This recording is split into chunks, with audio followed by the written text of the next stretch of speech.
So my name is Fayaz, I am the founder of SAGG Eco Village. So I wanted to quickly sort of give you an overview of the kinds of green elements that we have in the design. So it's an integrated initiative, so there's so much that we can talk about, and everything is integrated, everything is intertwined, but I wanted to highlight some elements. One of them is composting that we do here.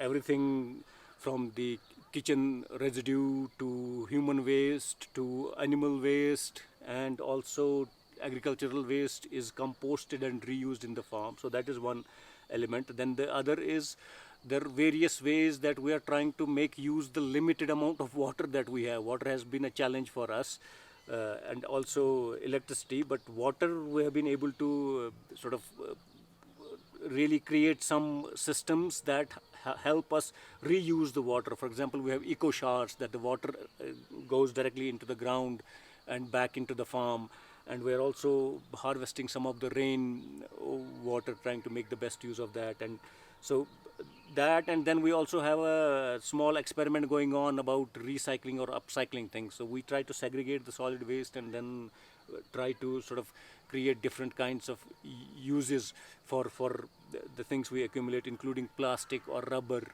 So I just want to quickly give you a demo of that and show you those kinds of things. We do have flush toilets and hot showers, but we also use compost toilets designed in a hygienic way, and eco showers. That's what we mostly use. But for people who prefer and who can't use the eco showers and the compost toilet, for them we have flush toilets and the regular shower. So let me quickly give you a little tour of the compost toilet that we use. It's a traditional toilet that has been redesigned hygienically to be used now, so that we preserve water, we save water, but then we also are able to use the human waste as a compost. So as you can see, this is sort of almost 5 feet by 6 feet area that is the toilet, and then the walls are stone and mud plastered. Again, the temperature is maintained naturally, and then we have 2 windows for ventilation, so the fresh air keeps circulating here. And then we have also put some plants. The lavender is hung here, and also a plant is placed there so that the air is fresh and smells nice.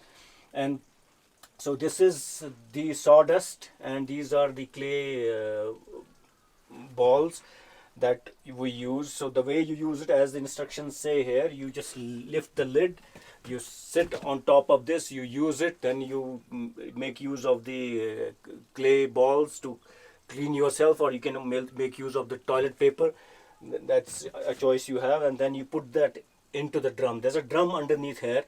This is sort of the drum is replaced from behind. I mean, there's a way you go back to the back of this, and then you can install or uninstall the drum from there.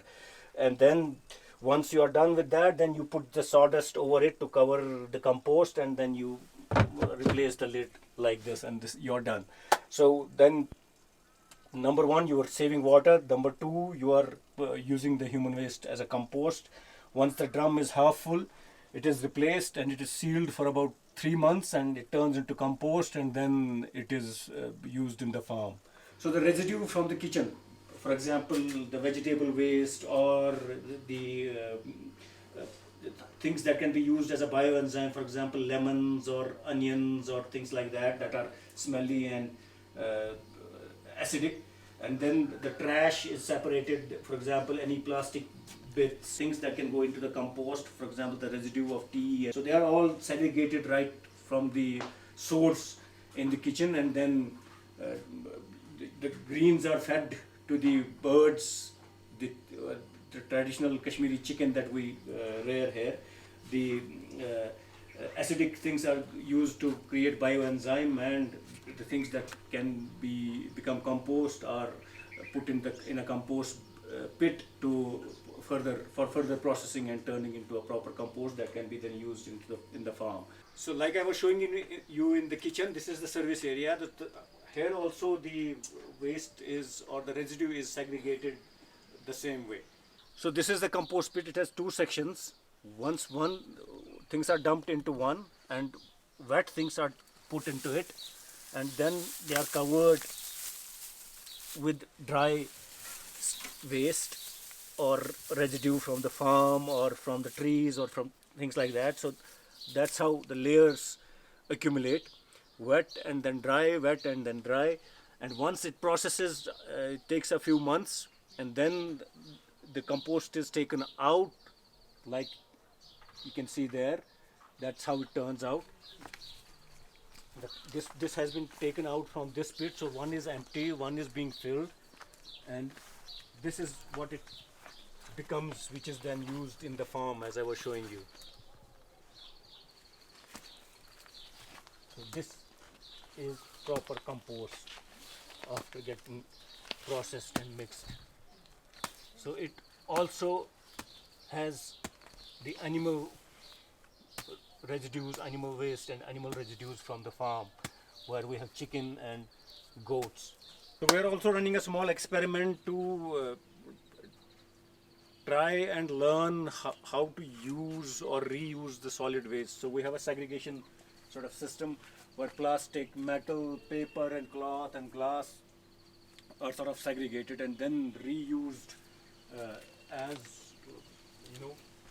we are able to. For example, creating artifacts or creating flower pots or lampshades and making seats out of them, trying to do various kinds of things with what you otherwise would be a waste and would take a long time to sort of decompose. So trying to reuse and upcycle things in different ways. So let me quickly show you the eco showers that we use here. So this one has a clear sky view. You can shower under the sky, in the sun or in the rain, as you like it. And what happens is the water falls directly onto the ground into this gravel, and the soap we use, sorry for that, the soap we use is again handmade natural soap that we make here in the village itself. So the water goes into this gravel. The first level of sort of processing, cleaning happens when it passes through the gravel, and then it has been piped through here and it then feeds the farm. So no water really is wasted when you shower here. Before planting, the soil is prepared, mixed with the compost, and then watered a little bit, and then covered with these recycled cotton boxes, and then planting is done through the cotton boxes by cutting this hole, and this helps in retaining the moisture and also preventing the weeds from germinating. So we are using different sort of information or techniques that we are getting from permaculturists or regenerative agriculturists that help in sort of saving water and making the best use of whatever resources we have with us. I just quickly wanted to also talk about this little experiment. We had a volunteer from Uttarakhand, Navendu Bhai, who was experimenting with this method called Miyawaki method. So a Japanese guy who had rediscovered the way the forests grow, and he wanted to experiment with that, and we sort of then collaborated on this experiment. So this is a small forest patch that we have planted, a very small patch, maybe 6 feet by 10 to 12 feet. So as you can, the basic formula is you plant trees close by in an integrated fashion, the way forests are sort of planted naturally. So there's no sort of proper or too long gaps between the trees, and the one tree naturally sort of helps the other tree to grow. So that is the basic idea. And as I don't know if you can tell, the growth of these trees is better than the individual segregated trees that we have planted. So this is another way. We have never needed to water these plants, and it is also a little ecosystem where a lot of birds and insects find home. So it's a dense little patch which is very aesthetically looks good. It's nice for our senses when we sit around it, and it's creating a little microclimate for many species here. Gee, so that was a quick tour of some of the green elements we are experimenting with. There are several other ways we are sort of trying to preserve energy and make the best use of the limited resources we have, especially water. So we saw composting, we saw upcycling, we saw some water conservation techniques. We're also experimenting with several other things. The buildings that we build are built from the local materials.